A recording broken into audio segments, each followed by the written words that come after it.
Hello students. तो चलिए आज हम देखने जा रहे हैं orthogonal trajectory in polar coordinate में देखने जा रहे हैं। ठीक है, तो चलिए यहाँ पे देंगे हेडिंग अभी। जैसे यहाँ पे क्या है, ऑर्थोगोनल ट्राजेक्टरीज, वो भी पोलर कोऑर्डिनेट में रहेगा। तो ब्रैकेट में डालेंगे पोलर कोऑर्डिनेट। ठीक है, तो यहाँ पोलर कोऑर्डिनेट इस्तेमाल करेंगे, मतलब पोलर कोऑर्डिनेट में देखेंगे अभी। तो चलिए इसके जो वर्किंग रूल है वही देखेंगे यहाँ पे। तो यहाँ पे चलिए इसका वर्किंग रूल देखेंगे। तो सबसे पहला पॉइंट है जैसे वर्किंग रूल इसके। ठीक है, तो वर्किंग रूल में सबसे पहला पॉइंट क्या रहेंगे इसमें, डिफरेंशिएट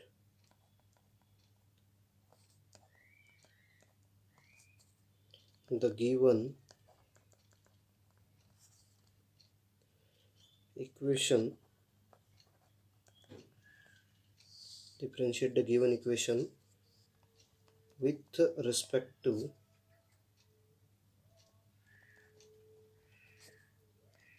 थीटा। जैसे हम वहाँ पे एक्स से कर से विथ रिस्पेक्ट टू एक्स से कर से थे, यहाँ पे थीटा रहेंगे सिर्फ।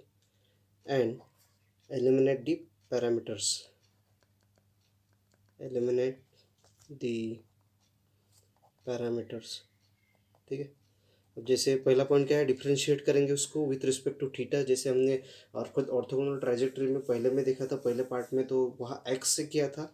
अब यहाँ पे थीटा से करेंगे। सिर्फ दोनों में फ़र्क ये, पोलर कोऑर्डिनेट में सिर्फ थीटा लेना है और एलिमिनेट पैरामीटर तो ये तो सेम ही है। ठीक है, सेकेंड पॉइंट है रिप्लेस। जैसे हम वहाँ पे D Y by D X को रिप्लेस करते थे, यहाँ पे D are upon D theta को कर देंगे। वहाँ D Y by D X को हम minus D X upon D Y से करते थे, लेकिन यहाँ D R by D theta को कैसे करना है, by minus R square D theta upon D R से करना होगा आपको।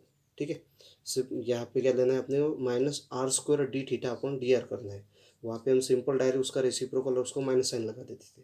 ठीक है, तो थर्ड पॉइंट क्या आएगा इसका, solve new differential equation and get required solution, get required solution। ठीक है, तो यहाँ पे ये अपने को 3 पॉइंट के माध्यम से अपने को यहाँ पोलर कोऑर्डिनेट देखना है। तो चलिए अभी एग्जाम्पल की ओर बढ़ते हैं। तो चलिए एग्जाम्पल की ओर बढ़ेंगे। तो यहाँ पे देखेंगे सबसे पहले एग्जाम्पल। तो examples on orthogonal trajectory of polar coordinate. ठीक है, ऑफ पोलर कोऑर्डिनेट। ठीक है, तो चलिए पहला एग्जांपल देखेंगे यहाँ पे। तो पहला एग्जांपल क्या है, find orthogonal trajectory of cardioids. क्या दिया है, R is equal to A into 1 minus cos theta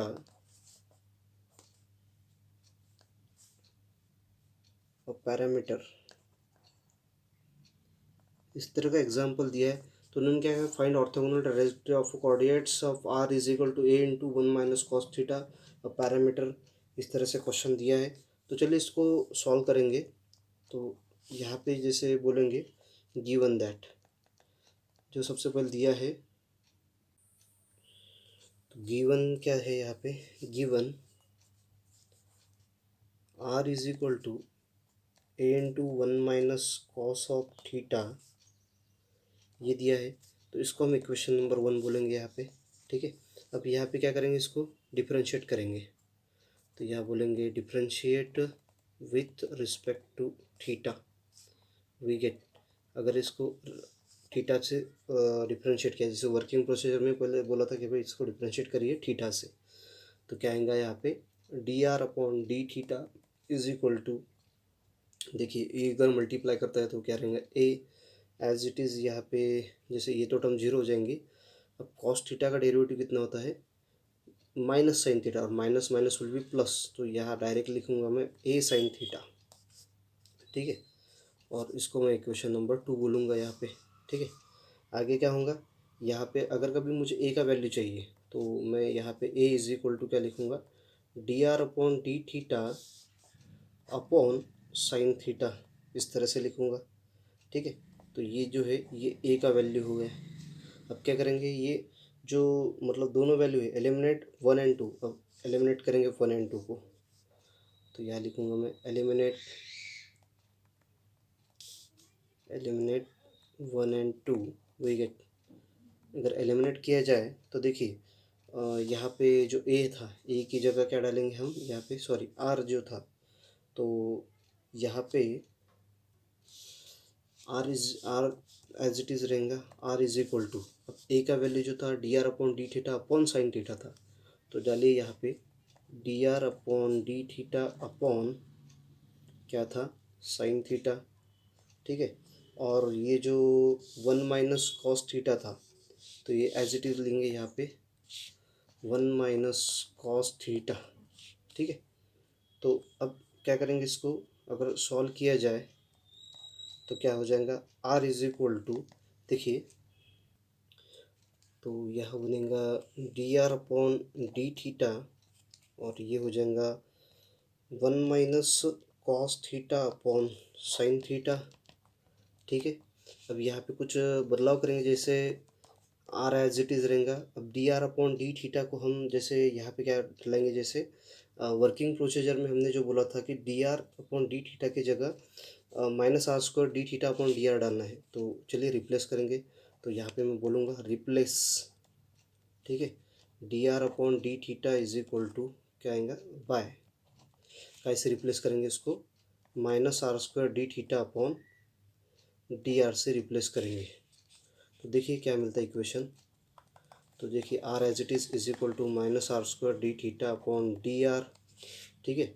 और इसको टर्म को मॉडिफाई करूँगा तो मुझे मिलता है cos theta -1 upon sine theta, ठीक है। तो अब देखिए अगर कभी इसके लिए जो फॉर्मूला है अप्लाई करेंगे हम, तो क्या आ जाएगा R is equal to -r² D theta upon D R, ठीक है। और इसका कितना होगा cos theta -1 upon sine theta का हो जाएगा 2 sin² थीटा अपॉन 2 अपॉन, यहाँ पे क्या आएगा 2 sin θ/2 इंटू कॉस θ/2, ठीक है। अब देखिए यहाँ पे जो है आर, एक आर कैंसिल हो जाएगा, 2 कैंसिल हो जाएगा, sin θ/2 sin θ/2 कैंसिल हो जाएगा। तो अब जो बची कुछ टर्म है हम यहाँ पे लिखेंगे उसको, ठीक है। अपने पास अब जो टर्म आई बची हुई है, तो टर्म कौन सी बची हुई है यहाँ पे, जैसे देखिए R is equal to, sorry 1 is equal to आएगा ना, क्योंकि आर तो कैंसिल हो चुका था। 1 is equal to -r D theta upon D R, तो यहाँ इनटू कितना बचता sin θ/2 अपॉन कॉस θ/2। जैसे देखिए यहाँ पे हमने क्या किया था, देखिए यहाँ 1 बचता -r D theta upon D are, और यहाँ sin theta upon cos theta, बाकी सब कैंसिल हो जाता। तो मतलब इस तरह से कुछ तो भी टर्म आ जाती है, ठीक है। अब क्या करेंगे इसमें, जैसे sin theta upon cos theta, मतलब इसको क्या बोलेंगे हम tan थीटा बोलेंगे।